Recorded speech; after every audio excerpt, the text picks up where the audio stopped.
আজকে আমরা বিলে গিয়েছিলাম কলমি শাক তুলতে, কিন্তু কলমি শাকের পরিবর্তে আমরা কচুর ফুল পাইছি। এটাও নাকি ভাজি বা চপ বানিয়ে খাওয়া যায়। হ্যালো এভরিওয়ান, আসসালামু আলাইকুম। কেমন আছেন সবাই? আজকে আমরা বিলে গিয়েছিলাম কলমি শাকে আনার জন্য, কিন্তু কলমি শাক আর পাইনি। দুর্ভাগ্য আমাদের।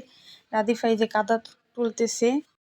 পরে আমরা ভাবলাম যে বাসার দিকে রওনা দিই, কি আর করব। মাঠের আশেপাশের দিকটা দেখলাম, দেখি ধান শেষ কাটা, দুই একটা ভুঁই ছাড়া আছে। এই যে চারপাশটা দেখে নিলাম। পরে আমি রাদিফা হাঁটা শুরু করছি। কি করব, মাথার উপর দিয়ে এক ঝাঁক পাখি যাচ্ছে, সেটা দেখলাম।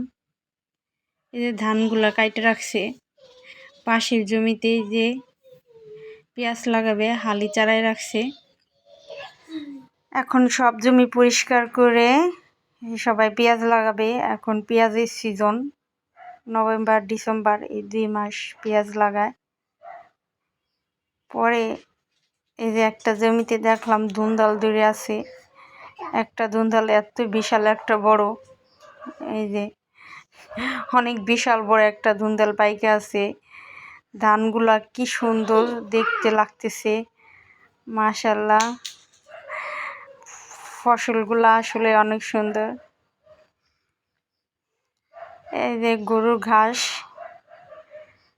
কোনাইছে, তার পাশে হচ্ছে লাউ গাছ।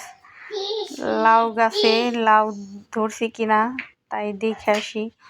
রাদিফা আমার পিছে পিছে আছে। ওই যে 2টা লাউ দেখা যায়। লাউ গাছে তেমন শক্তি নাই, দেখে বোঝা যাইতেছে।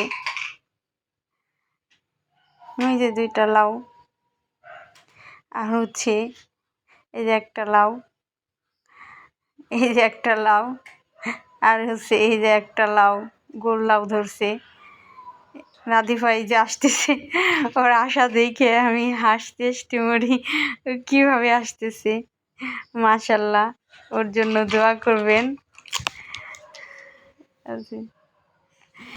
এই যে মুরগি, রাদিফা মুরগিরে তাড়াইতেছে, মুরগির সাথে খেলা করতেছে।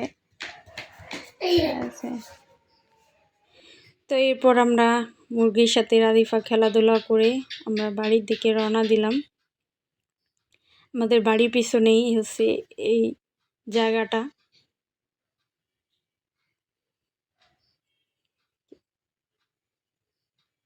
এই যে বাড়িতে এসে দেখি শশা গাছে শশার ফুল আসছে। এই যে অনেক সুন্দর। নিচে তাকিয়ে দেখি যে শশা অনেক বড় হয়েছে। এই যে একটা, এই যে একটা, এই যে বিশাল বড় একটা শশা। নিজের হাতের ছিঁড়তে পারলে অনেক মজা লাগে। নিজেদের গাছে শশা খাইতেও ভালো লাগে, যে কোনো জিনিসই। এই যে লাউ গাছ, লাউ গাছেরও পুষ্টি নাই। ধন্যবাদ সবাইকে ভিডিওটি দেখার জন্য। প্লিজ চ্যানেলটিকে লাইক অ্যান্ড সাবস্ক্রাইব করে দিবেন। আল্লাহ হাফেজ।